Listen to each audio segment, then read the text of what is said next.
holocaustos. E Abraão foi e pegou o carneiro e ofereceu como oferta queimada em lugar de seu filho. E Abraão chamou ao lugar de Adonai Yireh, Adonai vê, Adonai proverá, como se disse nesse dia, na montanha Adonai é visto. Acabamos de ler essa passagem bíblica da qual estamos propondo a meditar nela, como foi da semana passada, e hoje fecharmos essa meditação. O que implica aqui no erro escritural é que ao longo dos anos se ensinou nas igrejas, podemos chamar as igrejas evangélicas ou as igrejas protestantes, como meus irmãos assim queiram, que esse animal que foi imolado no lugar de Isaac é um cordeiro. A religião católica trouxe essa prerrogativa não só nas suas traduções católicas, como no ensino em si. Por que isso? Porque na verdade não é um cordeiro que foi usado ali para ser imolado como oferta queimada ao Senhor. Não foi um cordeiro, foi um carneiro. Então já começamos a mostrar aqui, nessa segunda parte da mensagem, que o erro é um erro que parece, ser uma coisa pequena, como já falamos na outra oportunidade, mas não é. Porque isso mexe com a essência do texto, da Escritura. É dar fala à Escritura onde ela não dá a devida fala. A gente precisamos ser honestos, coerentes nessa questão. Então, o que se acontece? A Igreja Católica, lá nos seus primórdios, lá atrás, ela criou essa prerrogativa religiosa. Por que ela criou isso? Porque já havia uma construção teológica deles, da religião romana, a respeito que lá dentro do Éden, quando Adão e Havá, Adão e Eva, pecam, o Eterno mata um animal e desse animal tira a pele para cobrir a nudez do casal, Adão e Eva. Coisa que a Bíblia, a Escritura, no seu original, não fala sobre isso. Existem Bíblias da língua portuguesa que trazem essa narrativa. Eu tenho uma aqui que traz essa narrativa. Gênesis, se não me falha a memória, Gênesis capítulo 3, versículo 26. Eu vou até dar uma lida que ela traz essa narrativa. Porque a Igreja Católica colocou isso no texto, ao traduzir do original para o português, colocou. Então, ao longo do tempo, as pessoas começaram a ler e encontraram escrito dessa forma, mas o texto original não tem nada se falando que o Eterno, Deus, no caso, como somos acostumados a chamar, matou um animal chamado cordeiro lá dentro do jardim para poder desse animal tirar sua pele e colocar, vestir Adão e Eva. Inclusive eu tenho 2 vídeos falando a respeito disso, O Eterno realmente matou um animal para cobrir a nudez de Adão e Eva. Eu tenho 2 vídeos no canal que abordam esse assunto. Porém, eu estou trazendo ele de volta para fazer vocês entender que a aqui em Gênesis 22, existe essa linguagem em algumas bíblias portuguesas, da língua portuguesa, dizendo que o cordeiro que foi usado, ou seja, o animal que foi usado para substituir o sacrifício aí, que seria com Isaac, foi um cordeiro, e não é um carneiro. Mas ouça com atenção para que você entenda. Mas por que a religião faz essa forçação de barra? Porque lá atrás eles já criaram essa prerrogativa. Qual é a prerrogativa que eles criaram? É que o Eterno, quando Adão e Eva pecam, matam um animal. Qual é o nome do animal? É o cordeiro. Tira a pele do cordeiro para cobrir eles. E tem Bíblia assim. Eu tenho uma Bíblia ali em português que traz isso. Ou seja, é um acréscimo da teologia religiosa, do pensamento filosófico da religião, ou das suas fábulas, do seu contexto religioso, da sua doutrina, não da doutrina bíblica, da sua doutrina, porque se cria-se uma doutrina religiosa para convencer a pessoa de uma verdade que não é verdade. Ou seja, no fundo, é uma mentira. Infelizmente, é isso que eu tenho que falar a vocês. Não é verdade que o Eterno matou um cordeiro para tirar da sua pele e fazer roupa para o casal. Também não é verdade que no lugar de Isaac foi colocado um cordeiro para ser imolado no lugar dele. Então vamos lá. Olha a Bíblia portuguesa, ela tem mais ou menos aqui, ela tem aproximadamente uns 33 anos, essa Bíblia, da sua tiragem, da sua primeira tiragem. É o capítulo 3 e o versículo aqui é 21, tá? Não é 26 não, é 21.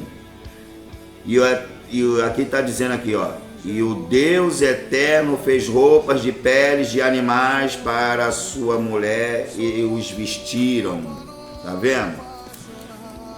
Essa fala aqui que está dizendo que o Eterno matou animais para tirar deles pele e vestir Adão e Eva, é uma fala de teologia humana, da religião do homem. Não existe isso nos escritos originais. Inclusive, algumas Bíblias nossas mais contemporâneas, mais desses dias, né, mais atualizadas, podemos dizer assim, vou usar essa prerrogativa, tem uma correção nisso. Não usa esse termo que Deus matou um animal para tirar a pele. Só usa o termo que Deus fez roupas de peles, que acaba de certa forma sendo menos mal, né? Quando eu falo sendo menos mal, porque não dá nome a uma coisa que o texto no seu original não dá esse nome.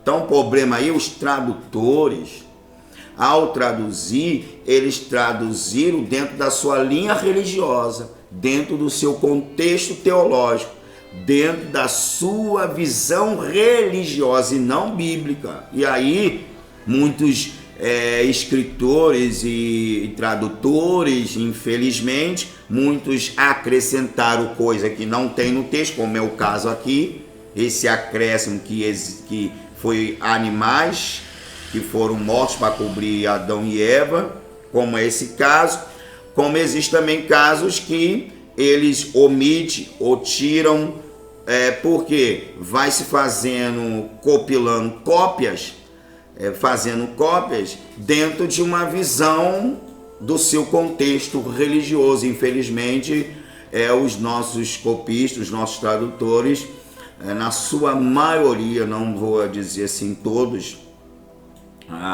não seria assim elegante da nossa parte, né, afirmar todos, mas numa maioria bem considerada agiu dessa forma, e por isso criou a confusão. Ora, as pessoas há 50 anos atrás têm uma Bíblia com uma tradução desse tipo, ela aprende o quê?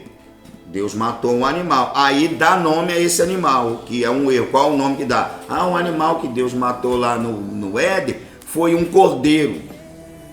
Para quê? Para criar uma forçação de barra com o Senhor. Porque simbolicamente o Senhor, nosso Salvador, Yeshua, a representação desse animal é da pessoa dele, representa ele. O cordeiro é uma representação simbólica de Yeshua, mas não tem nada a ver com o Éden aqui. A roupa aqui, você pode ver que eu tenho 2 vídeos falando sobre isso. A roupa aqui é pele humana, não é pele de animal, coisa nenhuma. Então, fique claro, se você quer saber alguma coisa a mais, vê o vídeo a respeito disso, que eu tenho 2 vídeos abordando esse assunto. Então, vamos aqui. Agora, vamos para o texto que lemos. Por quê? O texto já te dá pistas, já te mostra que não é um cordeiro que foi imolado ali no holocausto, no lugar de Yitzhak. Por que não é, pastor? Primeiro, que a escritura original afirma que não. Ou seja, no contexto original, o animal, quando o anjo desce, eu li aqui na Bíblia hebraica, traduzida para o português, claro, né? Então, o anjo, quando ele desce, ele brada dos altos céus, brada dizendo: E Abraham, não faça mal ao moço, não toque nele. Aí, quando o anjo trava esse diálogo com ele, o anjo fala, mostra ele que está atrás dele, ele vai olhar para trás, está lá nos arbustos, né, ou numa moita, ou num capim, como você queira colocar, né? É um arbusto assim de capins. Tem um animal que está amarrado, enrolado, preso pela ponta dos seus chifres, ali naqueles arbustos. Aí está a pista. Aquele animal não pode ser cordeiro. Esse é o problema, né? Por que aquele animal não pode ser cordeiro? Porque cordeiro não tem chifre. É simples assim. Você percebe como uma coisa é simples? Quando a gente procura ler o texto com cuidado e buscar nas entrelinhas do texto, não ficar dando ouvido a falas religiosas, e procurar dar ouvido à fala da Bíblia, o que a Bíblia fala, o que a Bíblia mostra, o que ela orienta, o que ela está mostrando, está indicando, aí fica fácil. Mas quando a gente se apega à fala dos homens e queremos fazer uso da fala dos homens, que é isso que está acontecendo no nosso púlpito, parece que nós, né, me incluo nisso, tá bom? Não estou atacando ninguém, me incluo também. Parece que nós, educadores, pastores, pregadores, parece que a gente tem esse vício de ficar repetindo o que os outros falam. Então, por muito se falar algo, a gente acaba abraçando aquilo como verdade. Não é verdade, porque a Bíblia não fala assim. Mas por que a gente não conhece a verdade? Porque a gente não faz o que Yeshua falou. Ele diz: examinai as escrituras. Então, a gente se preocupa mais em pegar mensagens que a gente cansa de ouvir do outro. O outro fala, o outro fala, o outro fala, o outro fala. E a gente abraça aquilo. Aí a gente fica pregando nos púlpitos. E Deus deu o cordeiro no lugar para Isaac. Isaac, o Senhor proveu o cordeiro para Isaac não se imolar. O cordeiro é o Senhor. Claro que o cordeiro é o Senhor, mas dentro desse texto ali, aquele cordeiro que entrou no lugar, aquele devido cordeiro, entre aspas, que a gente fala que entrou no lugar de Isaac, não é cordeiro coisa nenhuma. Tá bom? Não é cordeiro. E eu estou lendo aqui para vocês entenderem que o que entrou ali no lugar de Isaac não é um cordeiro. Então a palavra de Deus, ela é fiel, ela é verdadeira. É um carneiro que estava ali.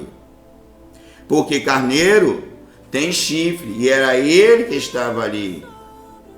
Aí o camarada fala assim: poxa, Mas quando Abraão estava subindo junto com ele pergunta, o filho pergunta o pai: pai, eu estou vendo fogo, estou vendo o cutelo, a madeira, mas pai, cadê o cordeiro para o holocausto? Por que Isaac fala isso? Porque aquele tipo de sacrifício, tá entendendo? Ele na sua maioria, dentro de um contexto, sempre era usado um cordeiro para fazer aquele ritual de adoração, de sacrifício, de oferta queimada ao Eterno. Por isso que Isaac, ele interroga o pai dessa forma. Tá?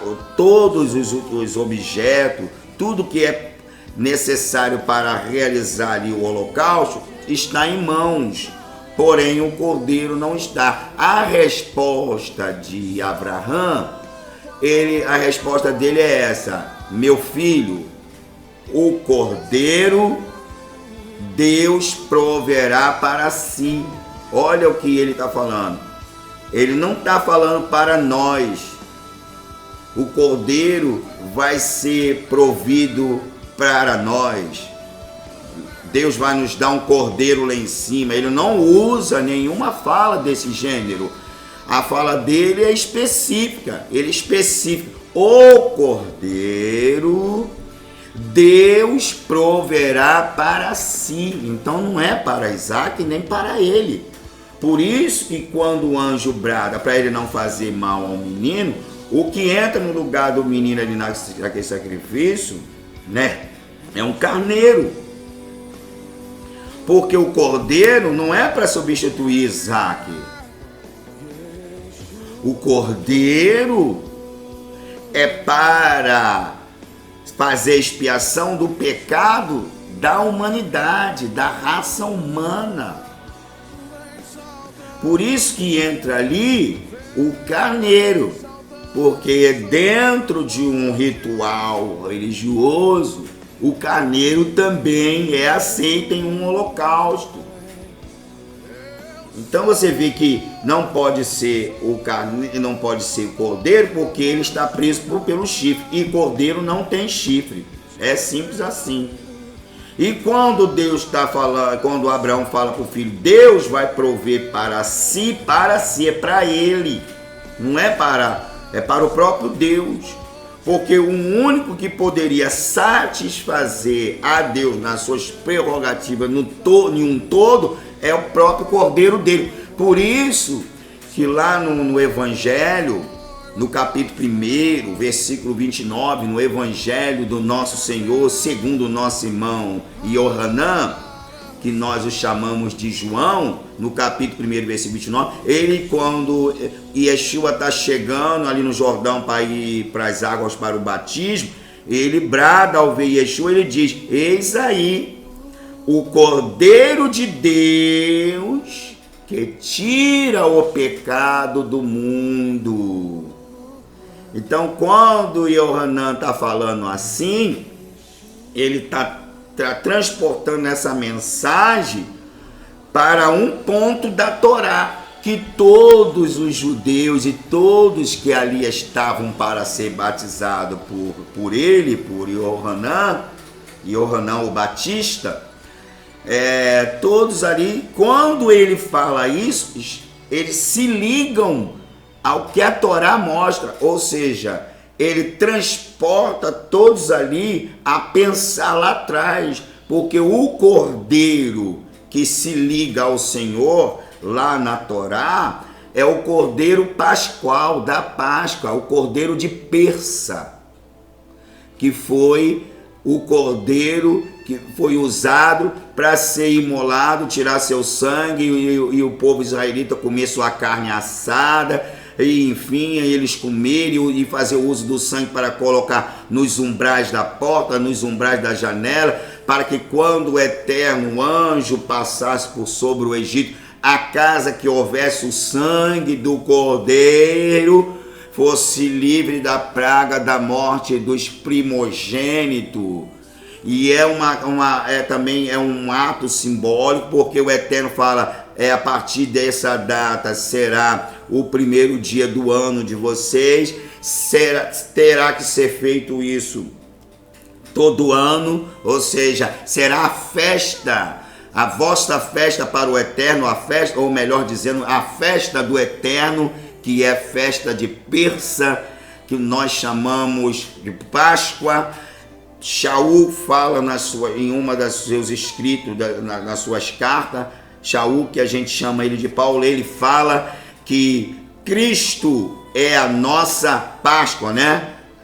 O Messias, Yeshua é a nossa Páscoa, ou Cristo é a nossa Páscoa, fazendo a conexão com essa passagem na Torá. Então, a questão do Cordeiro, ela não tem a conexão com o Éden, que o Eterno não matou animal nenhum lá dentro do Éden para cobrir o homem, tá? Isso é invenção da religião, como é a invenção da religião que foi um cordeiro usado no lugar de Isaac. Não foi o cordeiro, foi o carneiro.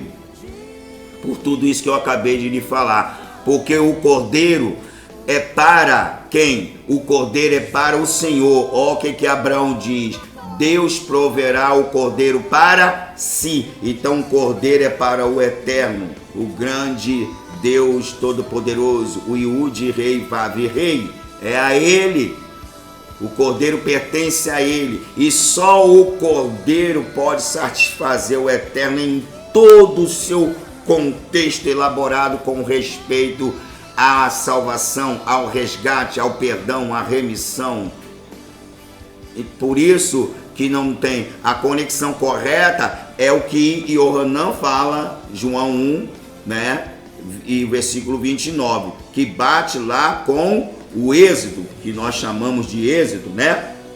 Com a saída de Israel do Egito, a libertação.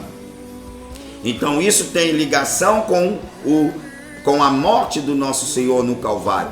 Ele é a nossa libertação, ele é a nossa retirada do Egito, da escravidão, do mundo do paganismo, do mundo das trevas. O sangue dele que foi derramado no Calvário é para nos redimir de nossas culpas, dos nossos pecados, para nos tirar desse mundo tenebroso de engano, para nos transportar para o reino do Eterno, para a presença do Eterno, para a sua maravilhosa palavra e o seu conselho, que é bênção para aqueles que se inclinam para ouvir e obedecer o Eterno, através do seu Filho Yeshua. Então vamos lá, eu tenho aqui, para vocês verem, eu tenho uma Bíblia aqui, inclusive ela é católica, é o mesmo capítulo que estamos lendo, ela aborda aqui, quer ver? O versículo que nós estávamos lendo, aí vai dizer aqui assim, no versículo 13, olha só, do capítulo 22, versículo 13. Abraão ergueu os olhos e viu um cordeiro preso pelos chifres. Olha só, tá vendo? Eu estou lendo para você. Abraão levantou os seus olhos, está escrito aqui, é uma Bíblia católica, e viu um cordeiro preso pelos chifres. Aí eu lhe digo, como é que pode cordeiro estar preso pelos chifres se o cordeiro não tem chifre? Você está vendo? Como é que a má tradução nos leva a ter uma visão equivocada dos escritos? Então, aqui não é uma fala para criar polêmica. Aqui é uma fala com base em verdade, base escritural, contexto bíblico. Porque é necessário que nós, pastores, pregadores, professores, educadores, tenham a sensibilidade e o zelo de examinar as escrituras dentro do seu contexto original, como é, para ensinar como ela é. Não ensinar religião, não ensinar um conceito teológico da minha religião. Eu não tenho que estar ensinando um conceito religioso da minha religião, a não ser que o conceito religioso da minha religião esteja fechado com as escrituras. Se não está, paciência, vamos corrigir. Ué, tá fazendo uma coisa errada, tá se identificando que está errada. Qual é o problema de corrigir? Temos que corrigir o erro.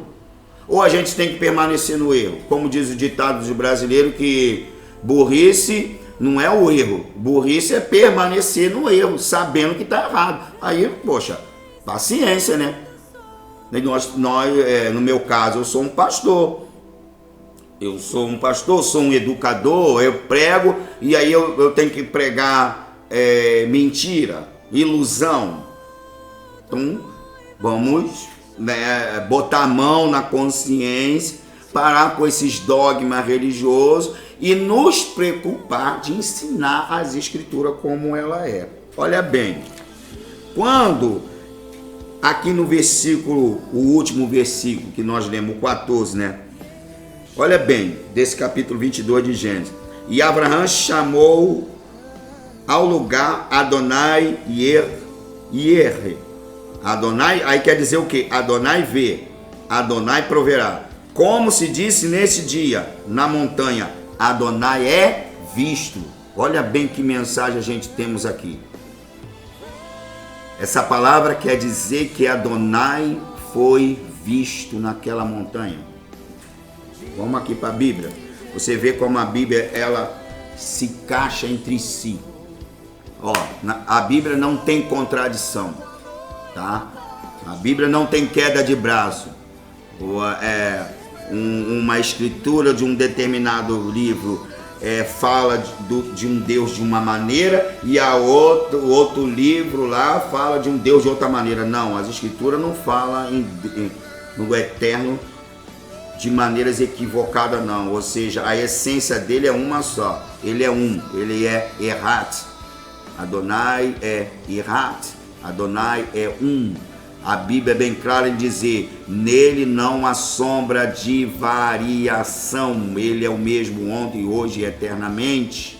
Então Adonai não fica oscilando. Quem oscila é os homens. Olha bem que está escrito aqui, Yohanan, que é João, que chamamos de João, capítulo 8, versículo 56 do capítulo 8 do Evangelho de João. Olha só o que está escrito. E Abraão, pai de vocês, alegrou-se, porque veria o meu dia. Ele o viu, e então se regozijou.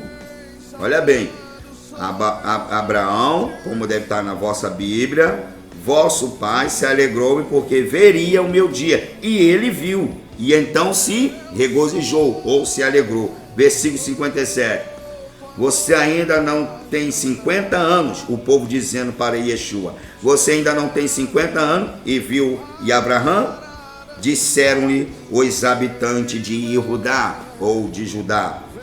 E aí, versículo 58, e Yeshua lhe disse, na verdade, antes que Abraão nascesse, eu sou. Na verdade, antes que Abraão nascesse, eu sou.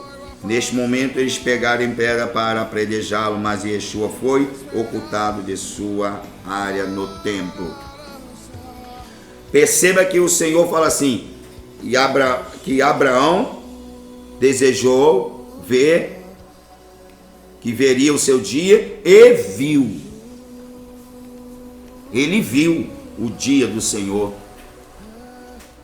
Porque quando Isaac pergunta a ele onde está o cordeiro, e quando ele fala de forma profética, naquele momento o Espírito de Adonai, o Eterno Yud-Rei Vav-Rei, entrou nele e ele falou profeticamente, o Eterno proverá para si o cordeiro. Naquele momento daquela subida que está ele só com Isaac, o Eterno mostra o Filho numa visão futurista, lá no futuro, mostra Yeshua nos dias do seu sacrifício no dia que ele está sendo imolado. Por isso que Yeshua fala, ele veria e viu o meu dia e se regozijou. Como Abraão pode ter visto Yeshua? E por quê? Como assim? Teria que haver o quê? Um mover sobrenatural. E foi em cima disso, porque o Eterno mostrou o Cordeiro que é dele, que ele ia dar para o resgate de toda a raça humana. Por isso que está escrito em Yohanan capítulo 3, versículo 16, João 3,16, que o Eterno amou o mundo de tal maneira que deu o seu Filho unigênito, para que todo aquele que nele crê não pereça, mas tenha vida eterna. Então você percebe isso aqui, que é isso que aconteceu naquele monte, porque aquele monte ali, o Moriá, né? Aquele monte ali é conhecido nos dias de Abraão como Moriá, mas nos dias de Yeshua, aquele monte é um monte que tem lá em Jerusalém, é o Gólgota, justamente as montanhas aonde Yeshua foi levado para ser sacrificado, ou seja, para ser morto, para morrer como um malfeitor, como um blasfêmio, como um enganador. No entanto, nada disso ele era. Ele sempre foi santo, santo e santo, perfeito em tudo. O judeu mais nobre que se pisou nessa terra. O judeu com uma prerrogativa de uma excelência. Nunca houve um homem como Yeshua na terra e nem tampouco haverá, porque ele é a emanação do Eterno. Quando está falando aqui e Abraão está dizendo assim, ele usa a palavra dizendo que naquele monte Adonai é visto, porque Adonai mostrou ele o futuro, que naquele monte o próprio cordeiro dele, o próprio filho seria imolado ali. Foi isso que Yeshua está falando lá no capítulo 8, a partir do versículo 56, dizendo que Abraão viu o dia dele e se alegrou. Quando o Eterno dá essa visão, mostrando o futuro, que naquele mesmo local, aonde o Eterno mandou ele, por que o Eterno mandou ele para aquele local? Porque o Eterno queria mostrar ele muito além do que ele estava pensando ou imaginando, e o Eterno já usa ele de uma forma profética.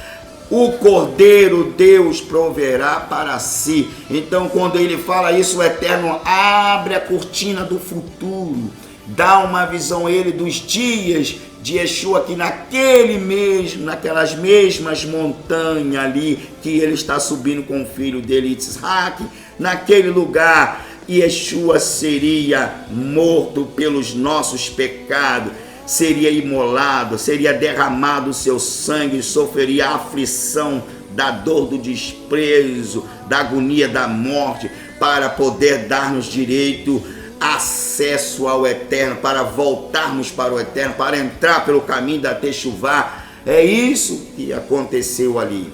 Então, ele está dizendo, por isso está dizendo, e naquele monte Adonai é visto, porque Adonai é o próprio Yeshua. Ele quando se manifesta ao mundo humano, na condição física de homem, é a emanação do Eterno. E Yeshua é a emanação do Eterno. Por isso que Abraão está vendo ali, e Adonai naquele monte foi visto no dia que ele fala assim com o filho dele. Por isso que Yeshua fala lá na frente que Abraão viu o quê? O seu dia. Como é que Abraão pode ter visto dele? Se você olhar na lógica do tempo, não tem como. Eles estão em tempos diferentes, no sentido físico, mas no sentido escritural, a escritura mostra que Abraão viu o acontecimento do sacrifício do próprio filho, que só aquele sacrifício poderia ser aceito pelo Eterno. Ele não aceita nenhum outro sacrifício além do seu próprio filho, que é o Cordeiro perfeito, que é o Cordeiro do Persa, o Cordeiro Pascal, o Cordeiro da libertação, o Cordeiro que traz o homem, se o homem assim o quiser, de volta para o seu Deus que o fez. Aleluia. Então, meu amigo, é isso que a Escritura está mandando. Então ali, o animal que entra no lugar de Yitzhak não é um cordeiro, tá? Não é um cordeiro. Então, nós estamos sendo bem claros para você perceber. E o que está acontecendo ali é algo espiritual, é algo muito grande. E Abraão é revelado ali os dias do sacrifício, porque ele fala categoricamente: o cordeiro Deus proverá para si. Então, meu amigo, é bem claro, isso é palavra revelada. A Torá revela, ou a Taná, que infelizmente a gente somos habituados de chamar a Escritura de Antigo Testamento e Novo Testamento, e não existe essa divisão nas Escrituras. Isso é tudo criada pela teologia humana, tá? A Bíblia é fiel e verdadeira. Então eu espero que os pregadores assistam esse vídeo, tá? E procura ver direitinho que a nossa fala é uma fala verdadeira, escritural, tá? E vamos parar de estar falando isso, tá bom? Ensinando essas coisas que Deus matou um cordeiro dentro do Éden. Isso é errado. Isso é dar voz à Bíblia da qual ela não dá, ela não tem, ela não fala. Que Deus foi no lugar de Isaac, foi imolado um cordeiro. Está errado, tá? É um carneiro que foi colocado. Cordeiro não tem chifre.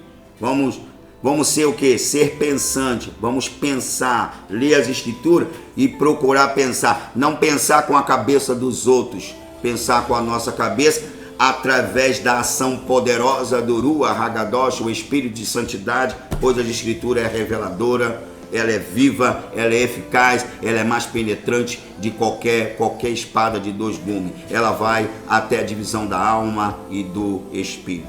O Eterno abençoe a todos vocês. E ficamos com essa palavra. O animal que foi usado para o sacrifício ali no lugar de Yitzhak foi um carneiro e não um cordeiro. Que o Eterno abençoe nosso povo. Vamos orar para agradecer esse momento. Bom Pai, teu nome é Kadosh, Kadosh, Kadosh para sempre. Santo, santo, santo tu és. Antes de ti nenhum Deus se formou e nem haverá depois de ti. Tu és de geração em geração, de eternidade em eternidade.